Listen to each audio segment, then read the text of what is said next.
नमस्कार. Myself Sunita Amritsagar, assistant professor, doctor Babasaheb Ambedkar महाविद्यालय, Peth Vadgaon, department of commerce. आपण बीकॉम भाग 1 या वर्गाचा प्रिन्सिपल्स ऑफ मार्केटिंग, विपणनाची तत्वे हा भाग पाहत होतो. पाठीमागच्या लेक्चरला आपण पाहिलं होतं विपणनाचं महत्त्व काय आहे. त्यामध्ये व्यावसायिक संघटनेच्या दृष्टीने विपणनाचं काय महत्त्व आहे हा भाग आपण इथं 5 मुद्द्यांच्या आधारे बघितला होता. त्यानंतर आपण पाहिलं होतं अर्थव्यवस्थेच्या दृष्टिकोनातून विपणनाचं काय महत्त्व आहे ते. आणि आज आपल्याला पाहायचं आहे ग्राहकांच्या दृष्टिकोनातून महत्त्व. ग्राहकांच्या दृष्टिकोनातून विपणन का महत्त्वाचं आहे, कारण आपण सगळेजण ग्राहक आहोत आणि या मार्केटिंगमुळे काय होतं, कुठले कुठले बदल होतात, कशा प्रकारचे बदल होतात, ते बदल आपण किंवा ते महत्त्व जे आहे ते महत्त्व आपण आज इथं पाहणार आहोत. ग्राहक हा आधुनिक विपणनाचा केंद्रबिंदू आहे. सर्वच व्यक्ती या ग्राहक असतात. त्यांना दैनंदिन जीवन जगत असताना अनेक वस्तू व सेवांची गरज असते. विपणन या सर्व गोष्टींचा शोध घेऊन ग्राहकांचे समाधान करण्याचा प्रयत्न करते. ग्राहकांच्या दृष्टिकोनातून विपणनाला असणारे महत्त्व जे आहे ते आपण या 5 मुद्द्यांच्या आधारे पाहणार आहोत. त्यातला पहिला मुद्दा आहे राहणीमानात सुधारणा. ग्राहकांना विपणनाद्वारे आवडीच्या मागणी व गरजेप्रमाणे वस्तू व सेवांचा पुरवठा योग्य वेळी, योग्य प्रमाणात, योग्य किमतीला व योग्य ठिकाणी केला जातो. त्यामुळे त्यांच्या गरजांचे समाधान होऊन राहणीमान उंचावते. मॅकनेयर यांनी विपणन म्हणजे समाजाचे राहणीमान सुधारणे असे म्हटले आहे. मार्केटिंगमुळे, विपणनामुळे लोकांच्या राहणीमानामध्ये बदल झालेला आहे आणि आपण सगळेजण अनुभवतोय, पाहतोय आपल्या आजूबाजूला. म्हणजे 20 वर्षापूर्वी जर तुम्ही बघितलं तर त्याच्याशी जर कंपॅरिझन केलं तर आता स्टँडर्ड ऑफ लिव्हिंग किंवा राहणीमानाचा दर्जा जो आहे तो दर्जा बदललेला आहे, सुधारलेला आहे. दुसरा मुद्दा आहे किमतीचा फायदा. विपणनाची प्रगती झाली नसती तर सर्व दूर ग्राहकांपर्यंत वस्तू व सेवा वाजवी किमतीत पोहोचवणे अवघड बनले असते. बघा, किमतीचा फायदा मिळतो विपणनामुळे. म्हणजे काय होतं तर वस्तूला अनेक पर्याय उपलब्ध झालेले आहेत आणि पर्याय उपलब्ध झाल्यामुळं वस्तूच्या किमती ज्या आहेत त्या किमती योग्य राहिलेल्या आहेत किंवा किफायतशीर राहिलेल्या आहेत. जर मोनोपॉली असती, मक्तेदारी असते एकाच वस्तूची, तर ते सांगतील ती किंमत आपल्याला त्या वस्तूची द्यावी लागली असती. ग्राहकांना वाढीव किमतीने उपलब्ध वस्तू खरेदी कराव्या लागल्या असत्या. परंतु आज विपणनातील प्रगतीमुळे ग्राहकांना योग्य किमतीत वस्तू उपलब्ध होत आहेत.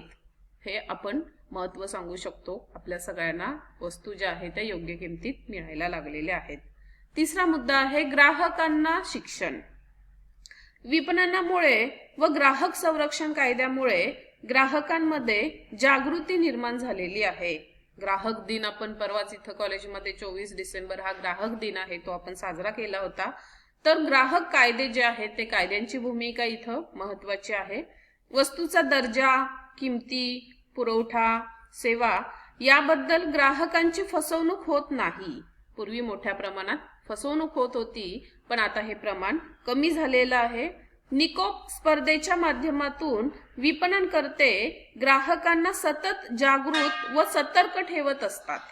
विपणनाच्या माध्यमामुळे काय झालेलं आहे, ग्राहक जे आहेत ते सतत जागरूक आणि सतर्क असतात. स्पर्धात्मक परिस्थिती विपणनामध्ये असल्यामुळे ग्राहक जागृतीस मदत करत असते. आपण बघतो की प्रचंड मोठ्या प्रमाणामध्ये मार्केटमध्ये आपल्याला स्पर्धा दिसते आणि त्या स्पर्धेमुळे काय झालेलं आहे, कट थ्रोट कॉम्पिटिशन निर्माण झालेली आहे आणि त्यामुळं ग्राहकांना शिक्षण आणि ग्राहक जागृती हा भाग जो आहे तो भाग विकसित होताना आपल्याला दिसतो. आणि यातला शेवटचा मुद्दा आहे पेशातील लोकांना महत्त्व. व्यावसायिकांना, उदाहरणार्थ डॉक्टर, वकील, सल्लागार, इंजिनियर इत्यादींना विपणनाचे प्राथमिक ज्ञान असावे लागते. सेवा देत असताना ग्राहकांचे जास्तीत जास्त समाधान कसे होईल याची तंत्रे विपणनाच्या माध्यमातून त्यांना आत्मसात करता येतात. त्यांची प्रसिद्धी म्हणजे त्यांचा समाधानी ग्राहक असतो. तो तोंडी जाहिरात करीत असतो, म्हणजेच आपण त्याला माउथ पब्लिसिटी असं म्हणत असतो. तर इथं विपणनामध्ये वेगवेगळ्या माध्यमांचा वापर केलाच जातो, पण त्याचबरोबर जेव्हा एखादा ग्राहक समाधानी होतो तेव्हा तो ग्राहक काय करतो? तुम्ही विचार करा, तुम्ही सगळेजण ग्राहक आहात, आपण सगळेजण ग्राहक आहोत. एखादी वस्तू आपण खरेदी केली आणि त्या वस्तूचा जर चांगला अनुभव आला आपल्याला, तर आपण काय करतो? त्या वस्तूबद्दल इतर लोकांना भरभरून बोलत असतो, माहिती देत असतो. आणि हे जे आहे हे विपणनात सगळ्यात जास्त विश्वास या गोष्टीवर ठेवला जातो, माउथ पब्लिसिटी. म्हणजे एखादी जाहिरात बघून आपण प्रोडक्ट घेणं आणि एखादं प्रोडक्ट एखाद्या व्यक्तीनं वापरलेलं आहे आणि त्याला चांगला अनुभव आलाय आणि जेव्हा ती व्यक्ती आपल्याला सजेस्ट करते की हेच प्रोडक्ट घे, तर आपण दोन्हीशी कंपॅरिझन करता ज्याला अनुभव आलेला आहे तेच प्रोडक्ट किंवा तीच वस्तू जी आहे ती वस्तू आपण खरेदी करत असतो. म्हणजेच इथं ग्राहकांच्या दृष्टीनं सुद्धा विपणन जे आहे ते विपणन महत्वाचं आहे. अशा प्रकारे विपणनाचं महत्व जे आहे ते या तिन्ही घटकांच्या दृष्टीनं विपणनाचं महत्व आपण पाहिलेलं आहे. त्यानंतर नेक्स्ट संकल्पना आपल्याला पाहायची आहे विपणनाच्या संकल्पना. आता इथं विपणनाच्या 2 प्रकारच्या संकल्पना मांडलेल्या आहेत, पारंपरिक संकल्पना आणि आधुनिक संकल्पना. पारंपरिक संकल्पना ज्या आहेत त्याच्यामध्ये 4 घटक सांगितलेले आहेत, 4 मुद्दे किंवा 4 संकल्पना सांगितलेल्या आहेत. आणि त्यानंतरच्या ज्या आहेत त्या आधुनिक संकल्पना आपल्याला विपणनाच्या बघायच्या आहेत. आणि त्याच्याही पुढे जाऊन विपणनाच्या कोर कन्सेप्ट ऑफ मार्केटिंग, विपणनाच्या गाभाभूत संकल्पना, गाभा काय आहे मार्केटिंगचा, त्या आपल्याला पुढे बघायच्या आहेत. तर यामध्ये पहिली संकल्पना आपण विपणनाच्या संकल्पनेची उत्क्रांती जी आहे ती पहिल्या लेक्चरमध्ये पाहिलेली आहे. ती विपणन कसं कसं विकसित होत गेलेलं आहे आणि त्यातूनच या संकल्पना ज्या आहेत त्या संकल्पना निर्माण झालेल्या आहेत. त्यामध्ये पहिली संकल्पना जी आहे ती विनिमय संकल्पना. तर यामध्ये विक्रेता, विनिमय आणि ग्राहक हा जो भाग आहे तो भाग महत्वाचा आहे. तर विनिमय म्हणजे काय आपण सगळ्यांनी पाहिलेलं आहे, वस्तू व सेवांची पैशाच्या मोबदल्यात केलेली देवघेव म्हणजे विनिमय होय. आता पूर्वीच्या काळामध्ये पैसा अस्तित्वात नव्हता, तेव्हा वस्तूच्या स्वरूपामध्येच विनिमय घडत होता. अशी देवघेव ही विक्रेता व खरेदीदार यांच्यामध्ये होत असते. विपणनाची ही संकल्पना मूलभूत व परंपरागत स्वरूपाची असली तरी आजही ती अस्तित्वात आहे. पूर्वीच्या काळी विनिमय घडून येणे हेच मुळात कठीण होते. आपण बघितलं की सुरुवातीच्या काळामध्ये वस्तूची विक्री, विनिमय होणं अवघड होतं, कारण दोघांना त्या विनिमयाच्या अटी शर्ती मान्य असायला हवेत. म्हणजे मी काय देणार आहे, माझ्याकडे तांदूळ आहे आणि मला काय खरेदी करायचं आहे, मडकं खरेदी करायचं आहे, तर ते असं गरज असणारी 2 व्यक्ती सापडणं अवघड होत होतं. म्हणजेच विनिमयाची प्रक्रिया ही कठीण होती. परंतु वस्तू, पैसा, धातू पैसा आणि पैशाच्या निर्मितीमुळं ही संकल्पना निर्माण होऊन ती विपणनाच्या दृष्टीने उत्क्रांतीचा पहिला टप्पा बनली. बघा, पैसा अस्तित्वात आला आणि त्यामुळं विपणनाची उत्क्रांती जी आहे त्या उत्क्रांतीचा पहिल्या टप्प्यामधला हा महत्वाचा भाग बनलेला आहे. विपणनाचे पहिले पाऊल म्हणजे विनिमय संकल्पना होय. कसं विपणन सुरू झालं, तर त्याची सुरुवात जी आहे ती विनिमय संकल्पना आपण सांगू शकतो. त्यानंतर दुसरी संकल्पना आहे आपल्याला बघावी लागेल, त्याचं टायटल आहे उत्पादन संकल्पना. यामध्ये उत्पादन आणि विक्री हे 2 घटक जे आहेत ते घटक महत्वाचे आहेत. ज्या वस्तूंचे उत्पादन केले जाते त्या वस्तू ग्राहकांच्या दृष्टीने अत्यावश्यक असल्याने त्यांची खरेदी केली जाते. जास्तीत जास्त उत्पादन करणे व ते विकणे हे या संकल्पनेचे तत्वज्ञान मानले जाते. बघा, उत्पादन संकल्पनेमध्ये उत्पादनावर जास्त भर दिलेला आहे, जास्तीत जास्त उत्पादन करणं आणि त्याची विक्री करणं. तर या संकल्पनेत उत्पादन खर्चावर वस्तूची किंमत ठरवली जाते. वस्तूची किंमत ठरवण्यासाठी अनेक घटक असतात, पण ही जी उत्पादन संकल्पना आहे या संकल्पनेमध्ये उत्पादन खर्च जो आहे त्या खर्चावर वस्तूची किंमत ठरवली जाते. विक्रेत्यांच्या बाजारपेठा असल्यामुळं ही संकल्पना उपयुक्त ठरली. इथं विक्रेते आहेत ते डॉमिनंट आहेत, त्यांच्याकडे सत्ता आहे, त्यामुळं विक्रेत्यांच्या बाजारपेठा असल्यामुळं ही संकल्पना उपयुक्त ठरली. उत्पादकाचे लक्ष केवळ उत्पादन क्रियावर असायचे. ही जी संकल्पना आहे किंवा हा जो काळ आहे त्याच्यामध्ये उत्पादकाचं लक्ष जे आहे ते फक्त उत्पादनावर असायचं, त्यामुळे ग्राहक हिताकडे दुर्लक्ष व्हायचं. म्हणून काळाच्या ओघात ही संकल्पना नाहीशी झाली. उत्पादन करणं आणि त्याची विक्री करणं, मग ग्राहकांची इच्छा काय आहे, आवड काय आहे, मागणी काय आहे याचा इथं विचार केला जात नव्हता. ही संकल्पना 1930 पर्यंत प्रचलित होती. तुम्ही काहीही तयार करा आणि ते विका, कारण दुसरा ऑप्शनच नसायचा, पर्यायच नसायचा वस्तूंना, आणि लोक ती वस्तू स्वीकारत होते. याबरोबरच उत्पादन खर्च कमी करणे हे एक महत्वाचे उत्पादकाचे कार्य बनले होते. व्यवसायाने फक्त मूलभूत स्वरूपाच्या वस्तू तयार कराव्यात अशी संकल्पना होती. बघा, उत्पादन संकल्पनेमध्ये उत्पादनावर भर दिलेला होता.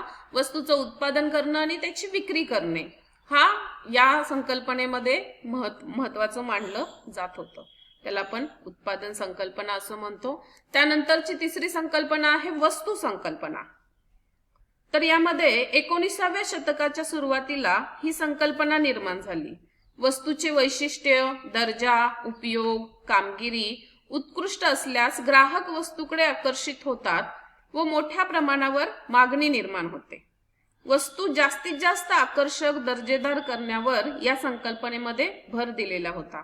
त्यामुळे ग्राहक समाधानाकडे पुरेसे लक्ष दिले जात नव्हते. बघा, इथं कॉन्सन्ट्रेशन आहे ते वस्तूवर कॉन्सन्ट्रेशन आहे. आधीची संकल्पना बघितली त्याच्यामध्ये उत्पादनावर कॉन्सन्ट्रेशन केलेलं आहे, लक्ष केंद्रित केलेलं आहे.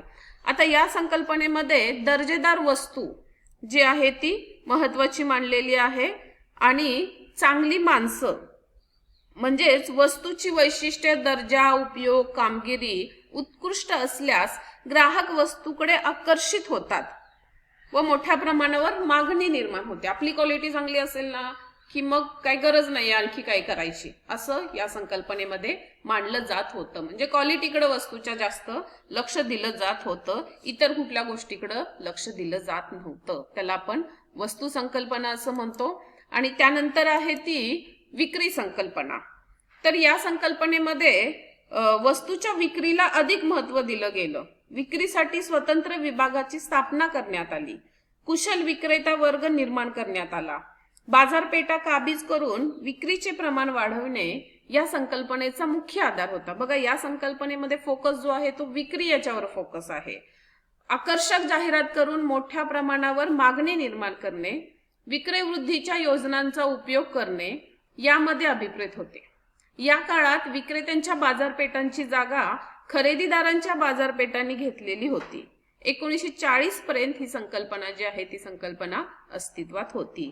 त्याला आपण विक्री संकल्पना म्हणतोय. ग्राहकांचा शोध घ्या आणि त्यांना खरेदीसाठी प्रवृत्त करा, विक्रय कला वापरा, ही या संकल्पनेमध्ये महत्वाची मानलं जात होतं.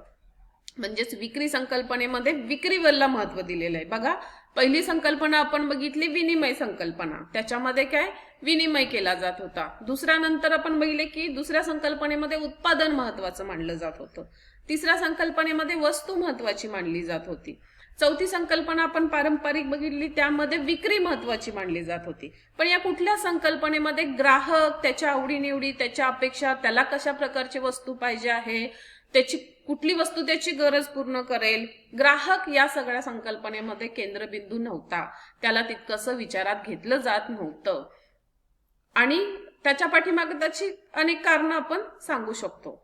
तर इथं जी विक्री संकल्पना आहे त्या विक्री संकल्पनेमध्ये त्यांनी म्हटलं की वस्तू आकर्षक पद्धतीने तयार केली, विक्रय वृद्धीच्या जर वेगवेगळ्या योजना ज्या आहेत, जे मार्ग आहेत, त्या मार्गाचा जर वापर केला तर डेफिनेटली वस्तूची विक्री होते. इतर कुठल्या गोष्टींची त्याला गरज लागत नाही आणि मग इथं ग्राहकांचा विचार जो आहे तो तेवढ्या पातळीवरती केला जात नव्हता. तर ह्या ज्या आहेत त्या विपणनाच्या पारंपरिक संकल्पना आहेत. आपण बघितले की 1940 पर्यंत ही संकल्पना अस्तित्वात होती.